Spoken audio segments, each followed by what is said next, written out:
बाने पाकिस्तान कायद-ए-आज़म मोहम्मद अली जिन्ना का 147वां योम विलादत आज अकीदत और एहतराम के साथ मनाया जा रहा है। ये कायद-ए-आज़म ही थे जिनकी काविशों की बदौलत बरसगीर के मुसलमानों के लिए आज़ाद और खुद मुख्तार वतन पाकिस्तान का ख्वाब शर्मिंदा ताबीर हुआ। सिंध हुकूमत ने हफ्ते कायद-ए-आज़म का एहतमाम किया, मुख्तलिफ नुमाइशें मुनक़्क़िद की गई, इवेंट्स हुए। वज़ीर इत्तलात सिंध और सदर आर्ट्स काउंसिल अहमद शाह ने कहा कि कायद-ए-आज़म जिस तरह का रोशन पाकिस्तान देखना चाहते थे उसके मुताबिक हमारी कारकर्दगी काबिल सताइश नहीं। हम कोशिश कर रहे हैं कि कायद की नज़रों में शर्मिंदा ना हो। इस वक्त अहमद शाह साहब हमारे साथ मौजूद हैं, उनसे हम इसी से मुताल्लिक़ गुफ्तगू करेंगे। अहमद साहब, बहुत शुक्रिया आपने वक्त दिया। आज के दिन की मुनासबत से सबसे पहले बात करेंगे थोड़ा सा, अगर रूटीन से मुताल्लिक़ हम आपसे बात कर पाएँ, क्या रूटीन होती है आपकी अपनी, अगर हम शेयर करें। मज़ार क़ायद आज हम सुबह से देख भी रहे हैं कि ज़ाहिर है वहाँ पर हाज़िरी दी जाती, सदर पाकिस्तान भी गए, गवर्नर साहब भी गए, आपकी भी हाज़िरी हुई? जी, मैं तो हफ्ते भर से हमारे यहाँ सिंध में चीफ मिनिस्टर जस्टिस मकबूल बाकर की इंस्ट्रक्शन पे पूरा सिंध जो है वो कायद-ए-आज़म मोहम्मद अली जिन्ना की सालगिरह का वीक भी मना रहा है और क्रिसमस का भी। तो कल रात को भी यहाँ कॉन्सर्ट भी हुए, दुआया तकरीबात भी हुई, आर्ट्स काउंसिल में भी बहुत बड़ा कॉन्सर्ट हुआ।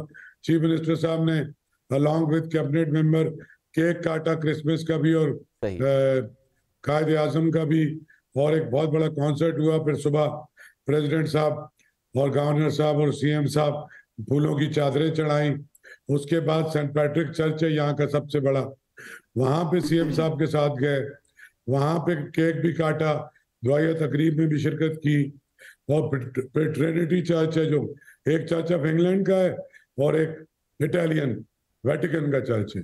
और इसी तरह से फिर बाकी सारा दिन में भी मुख्तलिफ तकारीब है मुख्तलिफ इलाकों में। मेयर कराची भी तकरीब कर रहे हैं। इसी तरह से मुख्तलिफ हमारी, मैं तो चूंकि माइनॉरिटी का भी वजीर हूँ तो मैं तो वैसे भी माइनॉरिटी के बहुत करीब हूँ और मैं बिलीव ही नहीं करता किसी तरह की भी डिस्पैरिटी पे।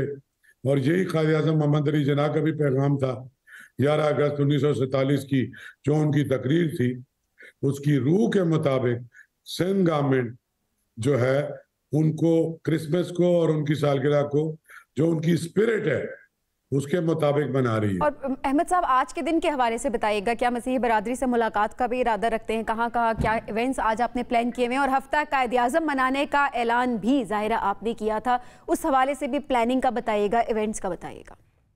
मुझे तो बिल्कुल लगता ही नहीं है कि हम सारे के सारे ही मुल्क को उस फरमुदात, उनकी फरमुदात के मुताबिक लेके चल रहे हैं।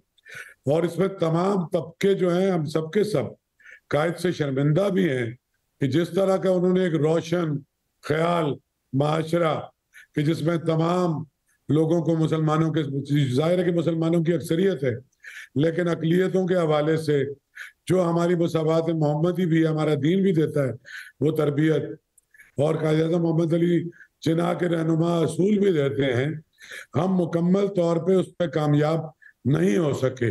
इस बात का मैं खुद भी इकरार करता हूँ। उसमें चाहे पॉलिटिशियन हो या जितने भी हुक्मरानी करने वाले तबके हों, जिस तरह के भी हों, चाहे हमारे सरमायादार हैं, चाहे दूसरे तबके हैं, रूलिंग एलीट की बात कर लें, तो सबके सब उसकी रूह के मुताबिक जिस पर्पस के लिए बना था, बहुत अच्छे अच्छे काम भी हमने किए हैं, बहुत बड़ी इंडस्ट्रियलाइजेशन भी हुई है, एजुकेशन पे भी इन्वेस्ट किया है। लेकिन इसके बावजूद जो एक क्यास है, हमने अपने नौजवानों पे उस तरह से इन्वेस्ट नहीं किया जो 1939 में भी अगर आप देखें कि मुख्तलिफ उनके लेक्चर जो थे यूनिवर्सिटीज में, तो उनका तो सारे का सारा फोकस ही नौजवान थे। और वो पाकिस्तान को बनाने में भी आपको पता है कि मुस्लिम स्टूडेंट फेडरेशन बनी और उनका एक कलीदी रोल था।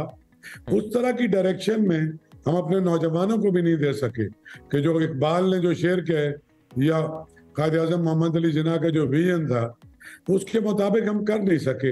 इसीलिए एक क्यास और एक अजीब सी सूरत हाल नजर आती है। तो ये बहुत अहम बात आप कर रहे हैं कि केओस की ज़ाहिर सूरत हाल है अहमद शाह साहब। लेकिन अगर हम कायद की बात करें, उनके इरशादात, उनके फरमुदात, उनकी सोच, उनकी फ़िलासफ़ी, ज़ाहिर है ये सवाल तो बनता है कि कौम को और कितना इंतज़ार करना पड़ेगा कि पाकिस्तान कायद का पाकिस्तान बने हकीकी मानों में? कौम को इंतजार नहीं करना होगा, कौम को उस पर अपना एक एक्शन का प्रोग्राम बनाना होगा। सही। अगर किसी के घर में कोई बेटा है तो उसी की तरबियत इस तरह से कर दें। कौमें खाली हुक्मरान नहीं बनाते, को हमें खुद उनका तालीमी निज़ाम और उनका सकाफत के साथ कितना अटैचमेंट है, वो सारी चीज़ें। तो मेरे ख्याल है इसकी जिम्मेदारी तो 24 करोड़ में से हर घराने पे आती है, अमीर या गरीब।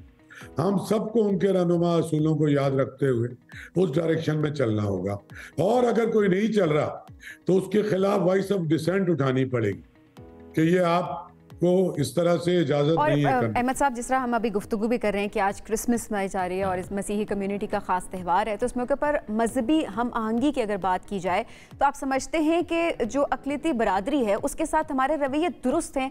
क्या हम उनको उसी तरह से ट्रीट करते हैं जिस तरह से हमें उनको ट्रीट करना चाहिए? क्या उनको उनके हुकूक मिलते हैं?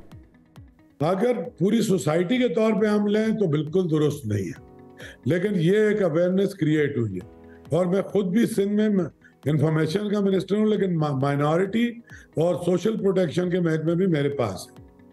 तो हमको एक जो सोच है ना, उस सोच को बदलनी पड़ेगी। हमने इनको एक खास तरह के अलकाबात दिए हुए हैं, हम इनको इक्वली ट्रीट नहीं करते, तो वो पूरा माइंडसेट बदलना पड़ेगा। तो वो हमारे निसाब में भी वही होना चाहिए, हमारे तालीमी निज़ाम में, और हमारी जो घर की तालीम है जो माएँ देती हैं उसमें भी, और आम रोज़मर्रा ज़िंदगी में भी ये एहसास हमें करना पड़ेगा कि ये माइनॉरिटी पे हम एहसान नहीं कर रहे। हम अगर ये नहीं करेंगे तो ये दुनिया जो है ना, एक पूरा ग्लोबल विलेज है।